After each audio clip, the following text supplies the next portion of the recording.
Guys, I accidentally became a mother of 2 for the weekend. And by 2, I mean dogs, obviously. There are no children here. A friend of mine had a family emergency, so I took her dog for the weekend. But I didn't realize how much that would mean that I would be so in tune to what they're doing. So I don't know how much reading is going to happen, but I do have a tentative plan. So it is still October, which means Black Halloween is still going on, and I have been doing a terrible job reading for that. So I'm going to read the group read for Shishi's Kitchen, which is The Oath by T.M. Richardson. I vaguely read the synopsis of this. Basically, our FMC, whose name I can't remember right now, I think her name is Tatum. She's in the middle of her life. I think literally is like 50-ish. Maybe a little younger than that. She's in a long, happy marriage. Her son is a junior or senior in college, but her husband is suffering from terminal lung cancer and is very clearly in his last days, weeks, maybe a month. And in the beginning of this book, he's literally encouraging her to have some fun, to laugh, to awaken the sexual side of her again. And she's just like, I cannot and will not desecrate our vows. I know you're not telling me to like forget you and move on, but like I just can't even think about that right now. And I think what's gonna happen, because he started a law firm with his 3 best friends from college, and they're around in the beginning of this book, just kind of hanging out with him and like giving her a little bit of a break from doing just general hospice care. I think he's gonna ask them to step in and so I think we're in for a little why choose reverse harem situation. I don't know. We'll see. I honestly, if I had seen this on my own, I don't know that I would have picked this up. And it's not even because of the premise, because I love a reverse harem. I prefer there to be some sword crossing, but it doesn't have to be. The cover, I would have judged it by its cover, if I'm being very honest. And also, I think I have started to become really sensitive to stories that have cancer references in them, and like ones where you like can visually see that destroying somebody. So I don't know that I would pick this up on my own, but it is the, like I said, group read for the Shishi's Kitchen spot in Toolish Parish in Black Halloween, and that's the one I'm doing, so I'm gonna do that. After that, I don't know what I'm going to read. I do know that I want to start in on the stack of books I have for the Booktubers Recommend Fall Reads TBR that I made. And so I will likely either read Bride, the Secret Society of Irregular Witches, or Piranesi. Maybe all 3, who knows, depends on how good this weekend is to me. I do have Bride and Secret Society on my Kindle, so that would help me as far as pace of reading, because I definitely read faster on my Kindle than I do physically. With Piranesi, I have a feeling that I'm going to want to physically annotate that, so I might save that for last, if solely because that takes me 3 times as long to read when I do that. So I just want to come on, give you guys a tentative TBR, say hello, and let's get into this weekend reading vlog, okay? I have no plans this weekend, which I'm very excited about. I'm gonna make some bread tonight. It's already proofing in the kitchen. It looks phenomenal. I'm so excited. I have some tasty things for some meals. Popcorn to snack on. There's gonna be college football. There's playoff WNBA basketball tonight. There's baseball playoffs. Like, it is an introvert's dream of never leaving the couch this weekend, and I'm going to lean heavily into that, okay? Let's get into it.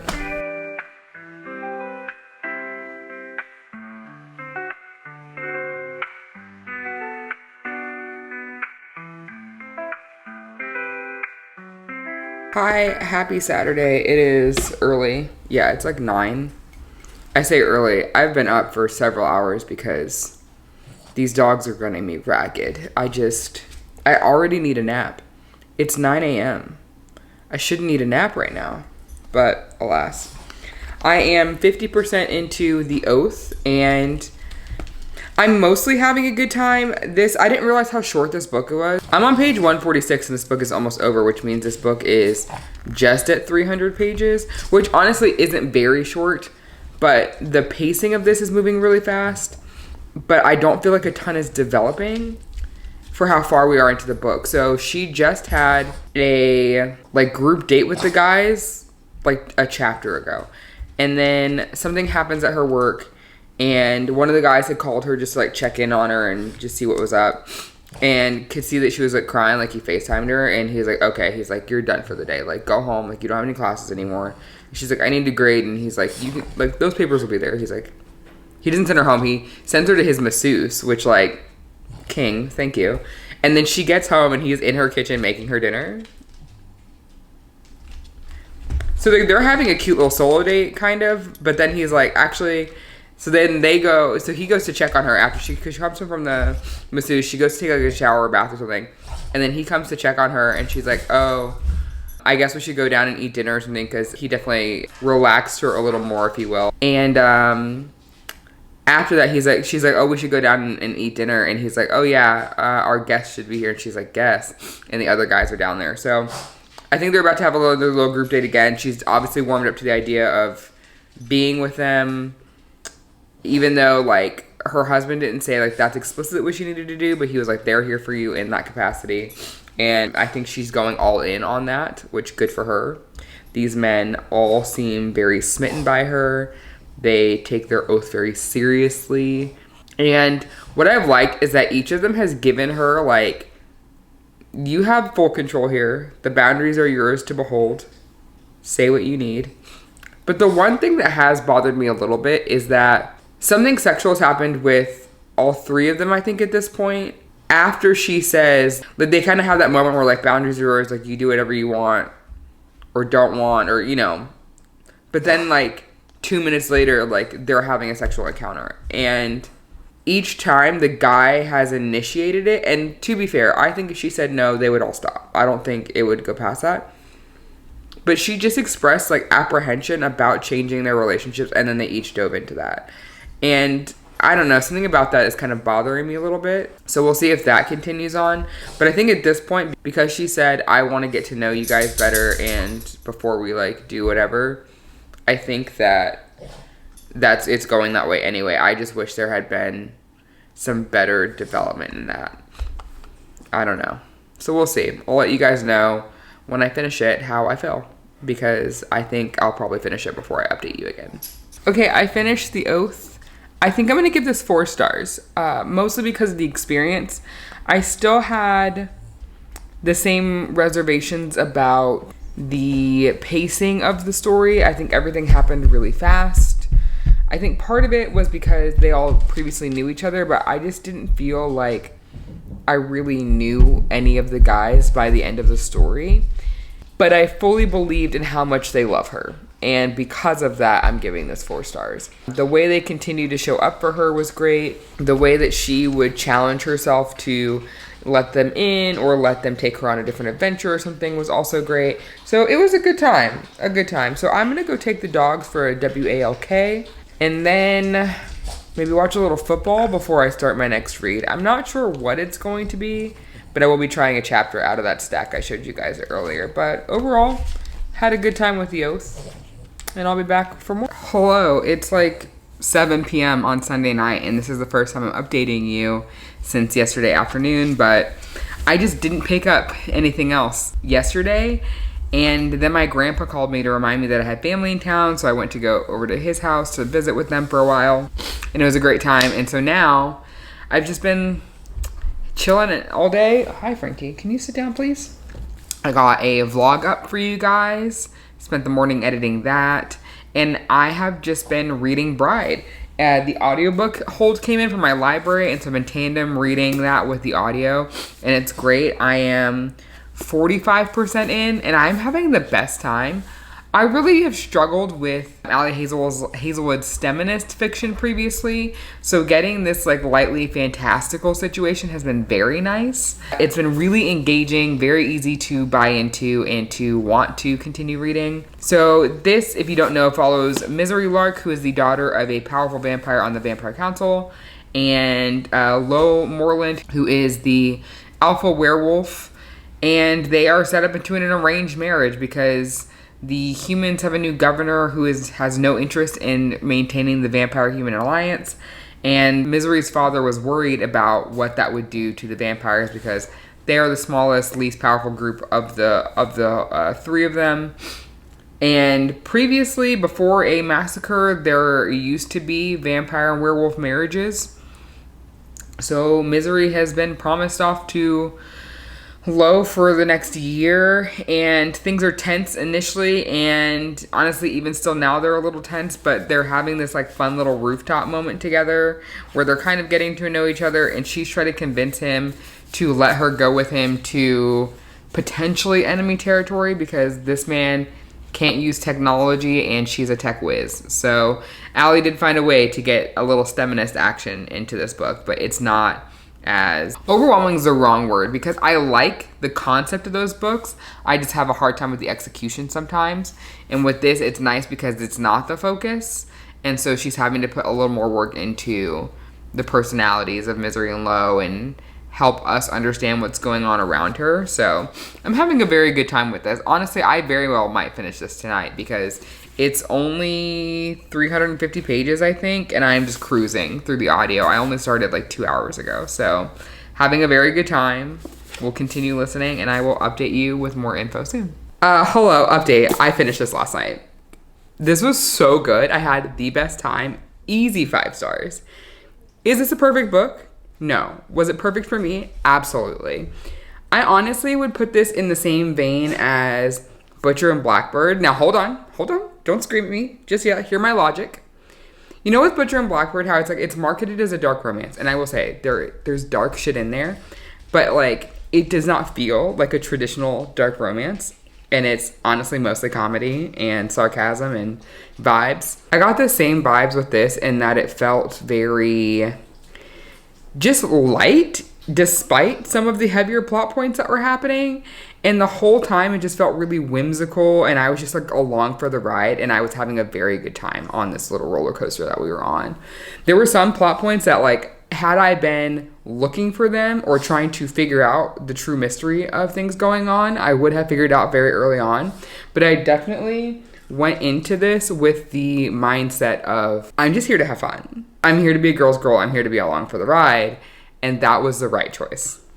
Excellent time. I think I'm going to read The Fate Mate next. Not like literally next, but soon, at least from this vein of book, because everyone keeps telling me to, and because as soon as I finished this, I was like, so now I want more. Why isn't there more? There is a second book coming out to follow Serena and Cohen. Excited for that. So excited for that. But there's no ETA on that. That book's probably not going to see the light of day till 2026 or 2027. So we have to do other things to get our fix. But yeah, such a good time. You guys made a very big deal about the knot situation, and that was not, that big of a deal to me. I thought it was going to be way more in my face and way more frequent than it was, and it was not that. So had an excellent time here.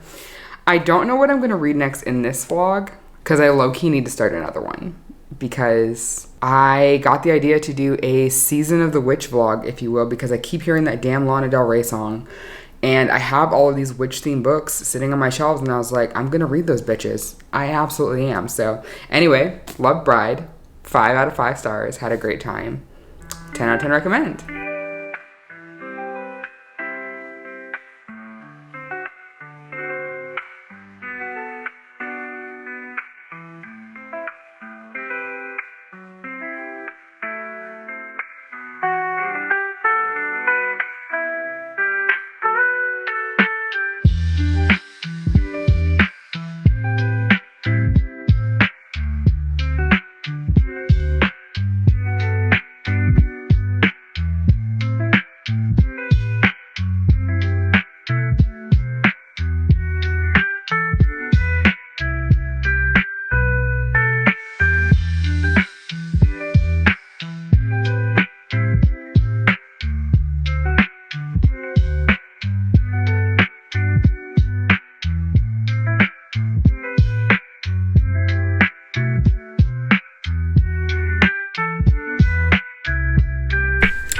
Hi, it is Thursday, and I don't remember the last time I updated you, but I'm sitting on the couch watching the women's national team play soccer against Iceland, eating a Chipotle bowl that is too big for me, but having a good night.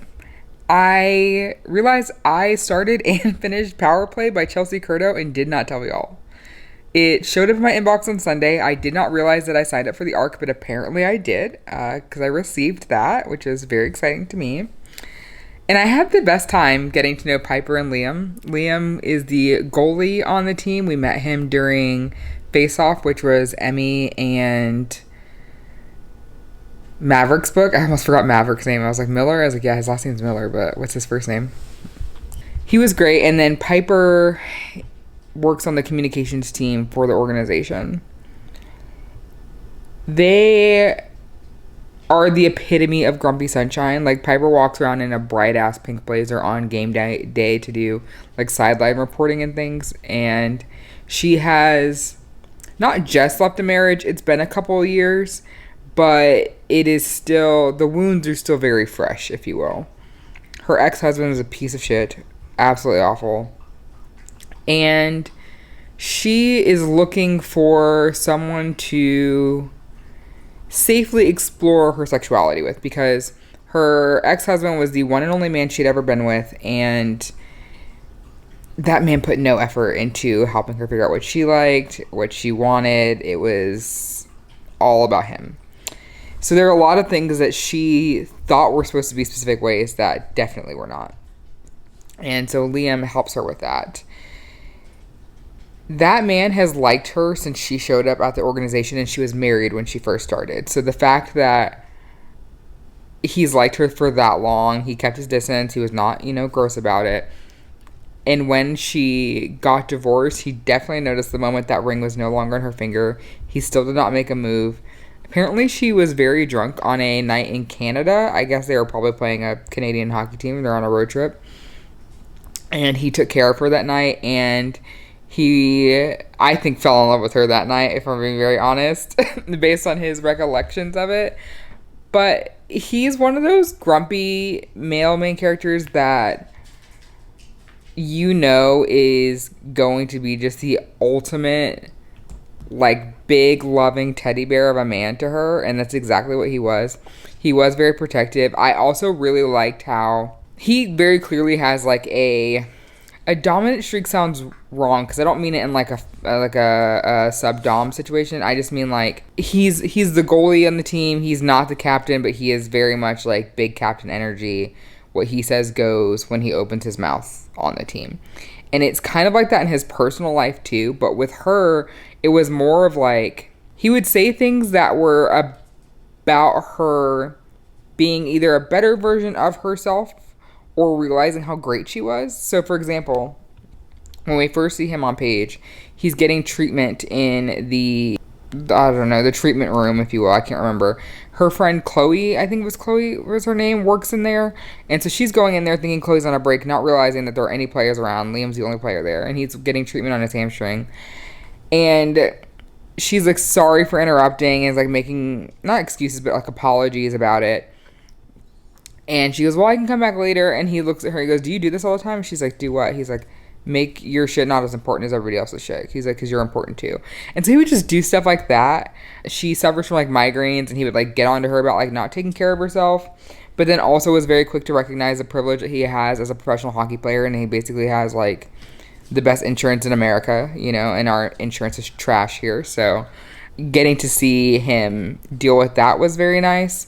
I also really liked his requirement for very clear and open communication with her from the very beginning when they're having their like guidelines to lessons situation, because he's like, I'm not going to do this with you if we can't have open adult conversations about things that are going to be uncomfortable. And his commitment to that is evident throughout the entire book. He reminds her of that multiple times. And he also, though, would give her space when she would say she was like processing something, because again, the trauma of her failed marriage is very, very present for her. And so there were multiple times where he could tell something was either wrong or that she needed to express how she was feeling, and either she didn't know how or she was like uncomfortable in the moment. And if they were like out with like people or something and it was happening, he would kind of check in with her, but then at the moment she would say like, I'm just processing, he's like, okay, like talk to me about it when you're ready, kind of a thing. Or he would say, hey, like when we get back home, like let's talk about it, to like give her the space to like deal. But he also wouldn't physically leave her in those scenarios unless she's intentionally like sought out separate space, if that makes sense. Like there would be times where she'd like go out like on a balcony or something, and he would check in with her and she would, you know, say what she needed, or sometimes she wouldn't very clearly say what she needed, but he knew, like, okay, she needs some space. And I really liked how he sometimes would just sit there and just be present, but like silent, because who doesn't love silent support sometimes? Like, sometimes that is so nice, and he did that, and it was super great. So this book was such a good time. I don't want to give too many details because it literally just came out today. And so, oh, hello. No, get away from my food. You can't do that. It literally just came out today, but it was so, so good. So I'm actually going to wrap this video up here because on Saturday, which, well, the sprints will already happened then, but I'm doing reading sprints on my channel for the first time in like a month or two. Maybe 3 months, actually. It's been quite a while. But I'm doing what I'm calling the Week of the Witch. It'll be a little shorter than a week, at least sprints-wise. But my goal is starting Saturday to read all of the witchy books that are on my TBR, either physically or like on my Kindle. And I'm going to do sprints on Saturday, on Sunday, and then on Halloween for sure. Those 3 are like set in stone. They're already up on the channel as far as like being able to like save the time and like notify yourself if you want to join. I think I'm going to try and fit a 4th one in throughout the week. I just don't know when that's going to be. But yeah, very excited for that. So if you have witchy books on your TBR, or you just want, you know, to read in a group setting where we're reading alone together, if you will, because we're all in our separate homes, I encourage you to join. So with that being said, I'm going to go because Frankie's getting frustrated with me, and I will see you guys in another video soon.